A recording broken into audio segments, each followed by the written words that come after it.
भारत में मुगल राजवंश महानतम शासकों में से एक था। मुगल शासकों ने हजारों लाखों लोगों पर शासन किया। भारत एक नियम के तहत एकत्र हो गया और यहाँ विभिन्न प्रकार की सांस्कृतिक और राजनैतिक समय अवधि मुगल शासन के दौरान देखी गई। पूरे भारत में अनेक मुस्लिम और हिंदू राजवंश टूटे और उसके बाद मुगल राजवंश के संस्थापक यहाँ आए। कुछ ऐसे लोग हुए हैं जैसे कि बाबर, जो एशियाई विजेता तैमूर लंग का पोता था, और गंगा नदी की घाटी के उत्तरी क्षेत्र से आए विजेता चंगेज खान, जिसने खैबर पर कब्जा करने का निर्णय लिया और अंततः पूरे भारत पर कब्जा कर लिया।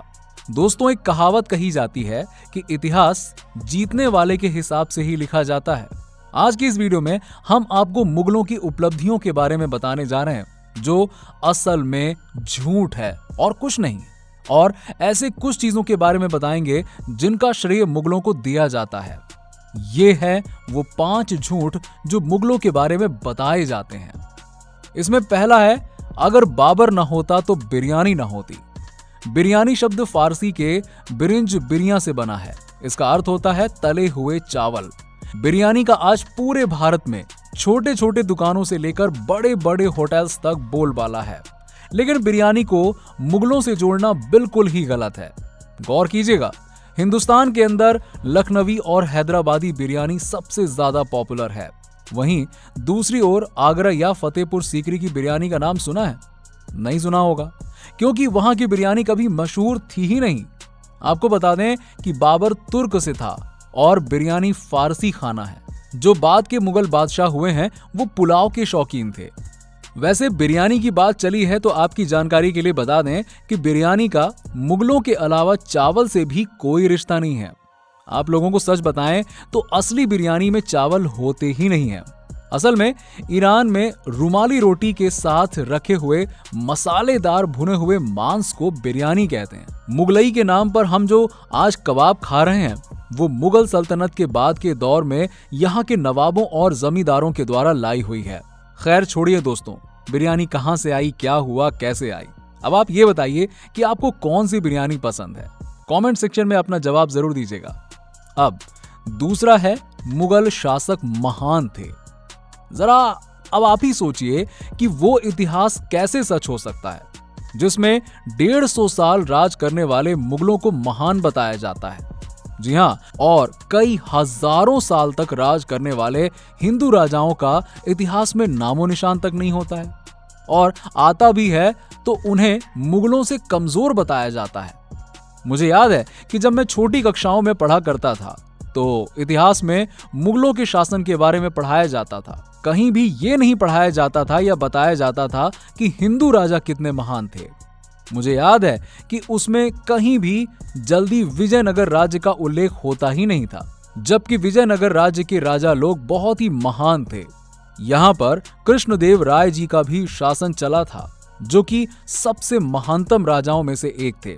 विजयनगर में 300 सालों तक राजा कृष्णदेव राय के वंशजों ने राज्य किया, जबकि मुगलों ने 150 साल तक राज्य किया।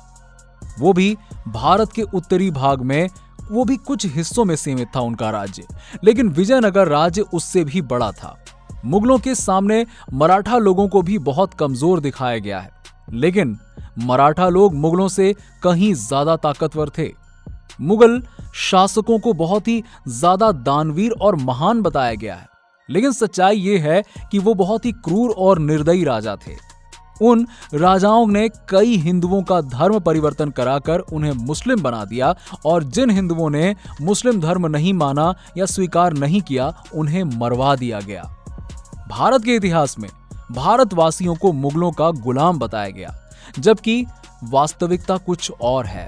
भारतीय इतिहास में बताया गया है कि भारत में जितने भी विकास कार्य हुए वो सब मुगलों के शासन में हुए। हमसे वो सब बातें छिपाई जा रही हैं जो कि बताती हैं कि हमारा भारत कितना महान था और उसके हिंदू शासक लोगों ने हमारे देश का कितना विकास किया। मुगल इतने निर्दयी थे कि जो उसके सामने आत्मसमर्पण करता था वो उसको भी मरवा देते थे। राजा अकबर का एक संरक्षण था बैरम खान। वो राजा अकबर को बहुत मानता था और अकबर ने उससे क्या दिया? अकबर ने उसकी पत्नी को उससे छीन लिया क्योंकि वो काफी सुंदर थी। और उसे देशद्रोही घोषित कर दिया। फिर उसे मृत्युदंड दे दिया। जब वो राजा उनके भी सगे न हुए जो उनके लिए जान देने को तैयार थे, तो वो भला देश के लोगों के लिए दयालु कैसे हो सकते हैं। अब तीसरा, बाबर को हिंदुस्तान से प्यार था।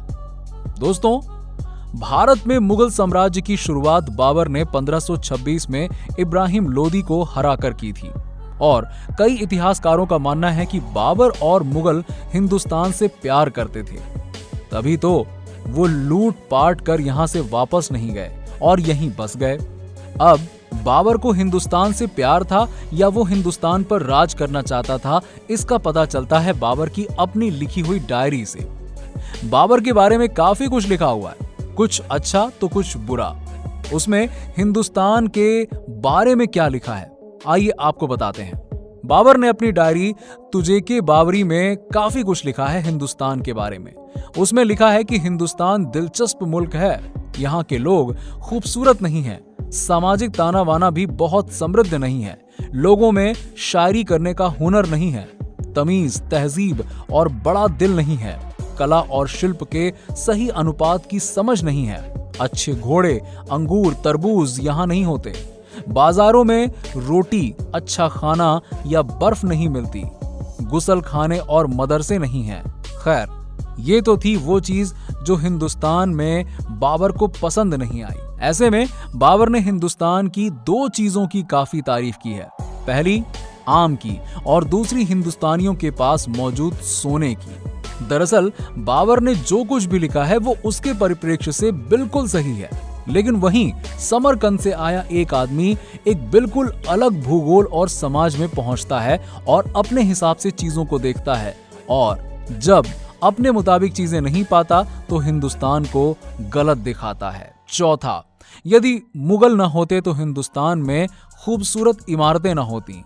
अब दोस्तों, ये तो आपने कई बार सुना होगा, अगर हिंदुस्तान में मुगल ना होते तो हमारे पास ताजमहल ना होता और ना ही दिल्ली की पहचान पुराने मकबरे से ना होती। कुछ हद तक ये बात मान लेते हैं, सच है, लेकिन अंग्रेजों के हिसाब से लिखे गए हमारे इतिहास में कुछ ऐसी चीजें हैं जो बिल्कुल भी सही नहीं है, और आजादी के बाद लंबे समय तक अंग्रेजों की लिखी हर बात सही मानी जाती है। ये हमारी फितरत मानी जाती है। हिंदुस्तान की कई चीजों का श्रेय छीन लिया गया है। ठीक है, माना कि अगर ताजमहल नहीं भी होता तो भी अजंता एलोरा की गुफाएं, सांची का स्तूप, खजुराहो के मंदिर, दक्षिण के भव्य मंदिर, तंजौर की मूर्ति कला, ये सब तो मौजूद होते। शेर शाह सूरी का ग्रैंड ट्रंक रोड और मकबरा होता, बीजापुर का गोल गुंबद होता। ऐसी ही और भी कई चीजें होती दुनिया को दिखाने के लिए।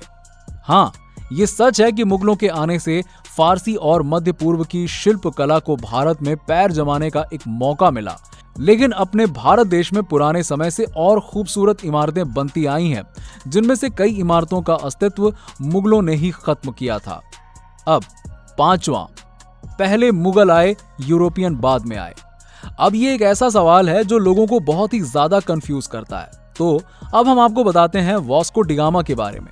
आपने वास्को डी गामा के बारे में तो सुना ही होगा, जो कि साल 1498 में हिंदुस्तान पहुंचा था, लेकिन वहीं बाबर 1526 में हिंदुस्तान आया था।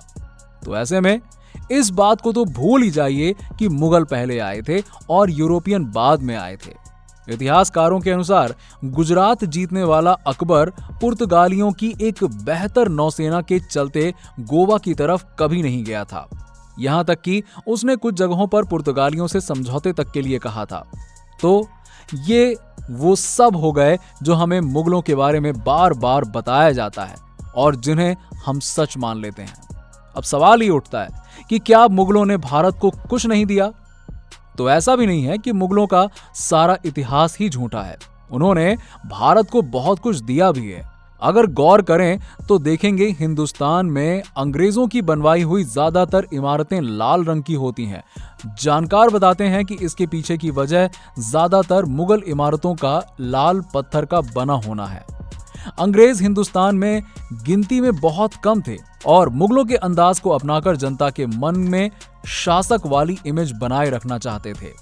इसीलिए अंग्रेजों ने अपनी इमारतों में कई ऐसे पहलू शामिल किए जिनमें मुगल आर्किटेक्ट की झलक मिलती है। हिंदुस्तान में बंदूकों और तोपों का इस्तेमाल सबसे पहले बाबर ने किया। इसके अलावा यहां मुगलों ने शेरो शायरी को बढ़ावा दिया, तो वहीं हमारी जैसी भाषाओं के प्रचार प्रसार पर भी कोई बंदिश नहीं लगाई। बाबर हमेशा तुर्की में कविताएं लिखता था और अकबर ने ब्रज भाषा में कई छंद लिखे। तुलसीदास ने खुद लिखा है कि अकबर ने उनको मनसबदारी देने की पेशकश की थी। तुलसी अब क्या हो ये नर से मनसबदार। इसके अलावा हिंदुस्तानी संगीत में ख्याल गायकी मुगलों के समय में फली फूली। तबले और सितार की खोज खुसरो खां ने इसी दौर में की। मुगलों ने खूब सारे बाग भी बनवाए। कुल्फी और फालूदा को भी मुगलों ने मशहूर किया। इसके साथ ही खाने में फलों का चलन भी मुगलों के समय में बढ़ा। खैर, ये सब जानकर ये तो समझ ही गए होंगे कि हर सिक्के के दो पहलू होते हैं। दोस्तों, मुगल के इतिहास में हुई अलग अलग कठिनाइयां उसका वर्तमान बताती हैं। इसीलिए इतिहास को समझना बहुत जरूरी है ताकि कई गलतियों को हम ना दोहराएं और अपनी और देश की प्रगति के लिए सही और अच्छा फैसला करें। अगर आपको इस वीडियो ने कुछ सिखाया हो तो इस वीडियो को लाइक और शेयर जरूर कीजिएगा और हाँ, हमारे चैनल को सब्सक्राइब कर लीजिएगा। मिलते हैं आपसे नेक्स्ट वीडियो में, तब तक के लिए नमस्कार।